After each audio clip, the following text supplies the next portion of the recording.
प्राणी हा शब्द ऐकल्यावर तुमच्या मनात काय येतं? एक गांडूळ, मासा, कोळी, बेडूक, स्टारफिश, उंदीर, मांजर, कावळा किंवा जंगलाचा राजा सिंह. काय काय पृथ्वीवर खूप प्रकारचे प्राणी आहेत आणि त्यांचं योग्य प्रकारे रेकॉर्ड ठेवणं खूप कठीण आहे. म्हणूनच प्राण्यांचं वर्गीकरण खूप महत्त्वाचं आहे, जेणेकरून आपण त्यांचा चांगल्या प्रकारे अभ्यास करू शकू आणि त्यांचं व्यवस्थापन अधिक सोपं होईल. चला तर प्राण्यांच्या वर्गीकरणाकडे वळूया. आपण प्राण्यांचं वर्गीकरण वेगवेगळ्या आधारांवर करू शकतो. जसं की एखाद्या प्राण्याच्या शरीरात किती पेशी आहेत, त्या प्राण्याला मणक्याचं हाड आहे की नाही, ते प्राणी कुठे राहतात म्हणजे त्यांचं निवासस्थान काय आहे, आणि प्राणी अंडी देतात की पिल्लांना जन्म देतात याही आधारावर वर्गीकरण करता येतं. ठीक आहे, तर आता पहिल्या आधारावर प्राण्यांचं वर्गीकरण कसं करतात ते पाहूया. प्राण्यांचं वर्गीकरण आपण करूया पेशींच्या आधारावर. प्राण्यांचं अशा प्रकारे वर्गीकरण केलं तर त्याचे 2 वर्ग पडतात. पहिला वर्ग आहे एकपेशीय प्राण्यांचा. याला युनिसेल्युलर ॲनिमल्स असं सुद्धा म्हणतात.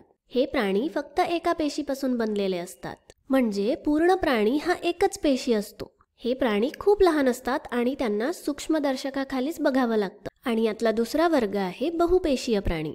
याला मल्टीसेल्युलर ॲनिमल असं म्हणतात. हे प्राणी अनेक पेशींनी बनलेले असतात. सामान्यतः हे प्राणी डोळ्यांनी सहज बघता येतात आणि सूक्ष्मदर्शकाची नेहमी गरज नसते. आता आपण या दोन्हींची काही उदाहरणं पाहूया. एकपेशीय प्राणींची उदाहरणं कुठली आहे बरं पहा. पहिलं उदाहरण आहे अमिबा. अमिबा एक लहान जेलीप्रमाणे दिसणारा प्राणी आहे आणि हा फक्त सूक्ष्मदर्शकाखालीच दिसतो. त्याचप्रमाणे दुसरं उदाहरण आहे पॅरामेशियम. हा सुद्धा खूप लहान एकपेशीय जीव आहे आणि तोही बघायला सूक्ष्मदर्शकाची गरज असते. आता यानंतर बहुपेशीय प्राण्यांची उदाहरणं पहा. हे प्राणी अनेक पेशींनी बनलेले असतात आणि ते आपल्याला सहज डोळ्यांनी बघता येतात. इथे तुम्ही बघूच शकता की बहुपेशीय प्राण्यांची आपल्याला अनेक उदाहरणं माहिती आहेत, जसं की मुंग्या, मांजर, उंदीर. याशिवाय अनेकही इतर प्राणी या वर्गामध्ये मोडतात. आता प्राण्यांच्या वर्गीकरणाचा दुसरा आधार आहे तो म्हणजे मणक्यांची हाडं. एखाद्या प्राण्याला मणक्याचं हाड आहे की नाही त्या आधारावर प्राण्यांचं वर्गीकरण करायचंय. आता पहिले मणक्याचं हाड याचा अर्थ समजून घेऊया. आता हा सांगाड्याचा फोटो पहा. याच्या पाठीच्या कण्यामध्ये दिसणाऱ्या हाडांची साखळी पहा. ही अशी, याला पाठीचा कणा म्हणतात. ही साखळी बनवणाऱ्या प्रत्येक छोट्या हाडाला मणका असं म्हणतात. मणका एकवचन आहे आणि मणके अनेकवचनी आहे. आणि हे सगळे मणके मिळून एक पाठीचा कणा किंवा बॅकबोन बनतो. त्याला इंग्लिशमध्ये वर्टिब्रल कॉलम असं सुद्धा म्हणतात. आता या आधारावर प्राण्यांचं वर्गीकरण करताना 2 वर्ग पडतात. पाठीचा कणा असणारे प्राणी आणि पाठीचा कणा नसणारे प्राणी. त्या 2 वर्गांना वैज्ञानिक भाषेत पृष्ठवंशी आणि अपृष्ठवंशी असं म्हणतात. तर पृष्ठवंशी म्हणजे असे प्राणी ज्यांना पाठीचा कणा आहे आणि अपृष्ठवंशी म्हणजे ते प्राणी ज्यांना पाठीचा कणा नाही आहे. आता आपण दोन्हींची काही उदाहरणं बघूया. पहिले पृष्ठवंशी प्राणी पहा कुठले आहेत. पृष्ठवंशी प्राणी कुठले आहेत हे आपल्या सगळ्यांनाच माहिती आहे. त्याचं सगळ्यात महत्त्वाचं उदाहरण आहे तो म्हणजे मनुष्य प्राणी. तुमच्या पाठीवरून हात फिरवा, तुम्हाला तुमच्या पाठीचा कणा जाणवेल. तुमच्या पाठीचा कणा तुमच्या पाठीच्या बरोबर मधून सरळ वरून खाली जात असतो आणि तो अनेक छोट्या छोट्या मणक्यांनी बनलेला असतो. त्याचप्रमाणे सगळ्या पक्ष्यांनाही पाठीचा कणा असतो. नंतरचं उदाहरण आहे साप. आपल्याला वाटतं की साप तर खूप लवचिक असतात, पण यांना सुद्धा पाठीचा कणा असतो. आणि त्याचप्रमाणे माशांच्याही शरीरात पाठीचा मणका असतो. म्हणून हे सगळे प्राणी पृष्ठवंशी आहेत. आता या वर्गीकरणातला दुसरा वर्ग आहे अपृष्ठवंशी प्राण्यांचा. यातलं सगळ्यांना माहिती असलेलं उदाहरण म्हणजे किडे किंवा कीटक. मुंग्या, डास, गांडूळ या सगळ्यांना पाठीचा कणा नसतो. आता यानंतरचा वर्गीकरणाचा आधार आहे तो म्हणजे हॅबिटॅट किंवा तो प्राणी कुठे राहतो, त्याचं निवासस्थान काय आहे त्यावरून वर्ग करणे. अशा प्रकारे वर्गीकरण करताना 4 वर्ग बनतात. पहिला आहे भूचर प्राण्यांचा. हे प्राणी जमिनीवर म्हणजे भूवर राहतात. नंतरचा वर्ग आहे जलचर प्राण्यांचा. हे प्राणी पाण्यात राहतात. त्यानंतर असतात उभयचर प्राणी. हे जमिनीवर आणि पाण्यातही राहू शकतात. आणि शेवटचा वर्ग आहे नभचर म्हणजे आकाशात उडू शकणाऱ्या प्राण्यांचा म्हणजे पक्ष्यांचा. चला तर आता आपण प्रत्येक वर्गातली उदाहरणं बघूया. सगळ्यात पहिले आहेत भूचर प्राणी. हे जमिनीवर राहतात.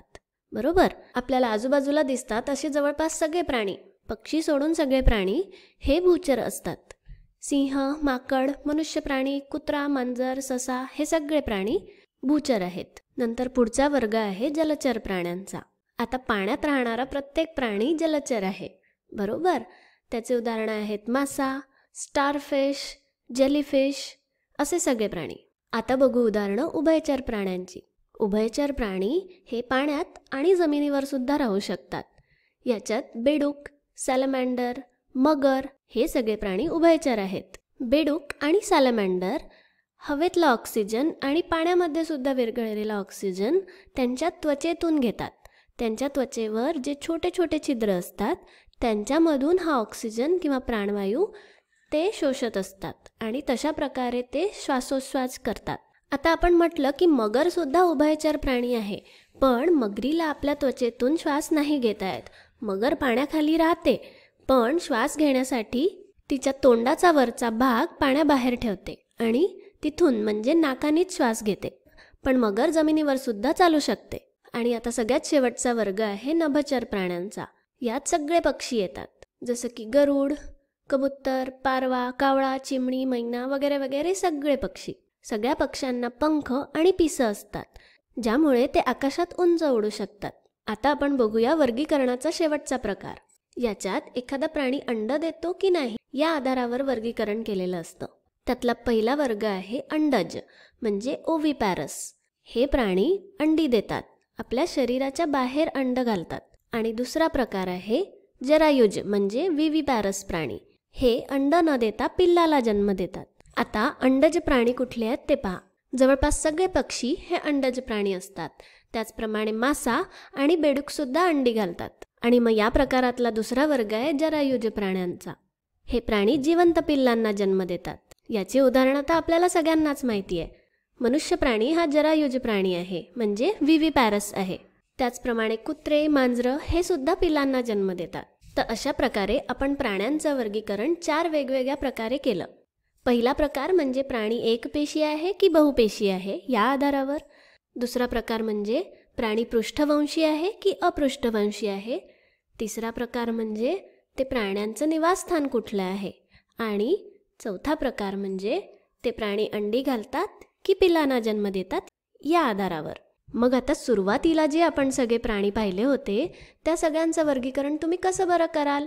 व्हिडिओ थांबवा आणि लक्ष देऊन सगळ्यांचं वर्गीकरण वेगवेगळ्या प्रकारांमध्ये करून बघा.